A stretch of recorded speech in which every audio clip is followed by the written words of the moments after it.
He walked into the diner like he owned midnight. And the cruel joke? He didn't even like coffee. By the third time he came in during my night shift, I realized he wasn't here for the greasy fries or the burnt drip. He was here for me. Or maybe he wasn't. Maybe I was delusional.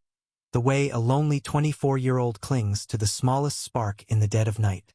But every time his eyes found me behind the counter, my chest tightened, my body betrayed me, and I swore my very skin hummed with the ache of wanting him. His name was Lucas. And me? I was just Ethan, the kid pulling graveyard shifts at a roadside diner in the middle of nowhere, trying to scrape rent together while life handed me its leftovers. But somehow, under the cheap fluorescent lights and chipped mugs, the air shifted whenever he showed up. Lucas was what people in town whispered about as an alpha. Not in the fairy tale sense, but in that raw, undeniable way, magnetic, intense, the kind of presence that made people turn their heads when he passed. He carried it in his walk, in the way he leaned against the counter as if time had paused just for him. And every damn time he came near, my pheromones betrayed me. Like a flare I couldn't smother, like my body was screaming what my mouth didn't dare say. The first night it happened, I laughed it off. He sat at the counter, ordered black coffee, and didn't touch it. Instead, he asked questions about me, about the town, about nothing and everything. His voice was low, unhurried, like he was savoring every word I gave back. When his fingers brushed mine as I cleared his cup, my pulse shot straight through me, and I nearly dropped it. "Long night?" he asked, watching me too closely. "You could say that." And he smiled. God, that smile wasn't cocky, not quite. It was softer, a little broken, like he knew something about staying up too late with thoughts that gnawed at you. I told myself it was nothing, just a guy killing time. But then he came back, again, and again, and with each visit it grew harder to breathe. My coworkers joked about it. "You've got a fan, Ethan," they said, but they didn't understand the weight of it, the way every shift became a countdown to his arrival. They didn't feel the burn in my chest when his cologne mingled with the scent of coffee and cheap diner grease, making the air too thick, too alive. But with desire came fear, because guys like me didn't end up with guys like him. I knew the script. He was too much, too powerful, too free. And I was the boy behind the counter, trapped in routine and fluorescent light. Still, I couldn't stop wanting. It was a stormy night when things broke open. The rain hammered against the diner windows, the neon signs sputtered, and the place was nearly empty when Lucas slid into his usual stool. He didn't smile this time. His eyes were darker, restless, like he was holding something back. "You ever feel like you're living the wrong life?" he asked suddenly, fingers drumming against the counter. The question cracked something in me, because yes, God, yes. All the time, I admitted. My voice shook, but I didn't look away.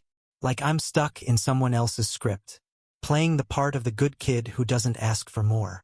He stared at me then, and I swear the air thickened, charged. "What if you did ask for more?" he murmured. My breath caught. My hands trembled against the counter. And before I could think, before I could stop myself, I whispered back, "What if I already am?" Silence. Only the rain. Only his gaze pinning me in place. And then his hand, warm, steady, covered mine. I felt it in my bones, the way my pheromones surged, the way every nerve in me screamed yes. It wasn't just attraction. It was recognition, like some part of me had been waiting for him all along. But reality was cruel. People in this town didn't talk about boys holding hands in diners. They didn't talk about love between two men, much less the kind of raw, undeniable bond one felt pulling me toward Lucas. I pulled back first, because fear is heavier than desire. "Lucas, you can't." "I know," he said quickly. His jaw tightened, his shoulders stiff. "But I can't stay away from you either." For weeks we hovered on the edge of something dangerous. Every night he came in, every night we danced around it, our words careful, our touches almost accidental. But longing has a way of wearing you down. The breaking point came in the quiet hours of dawn.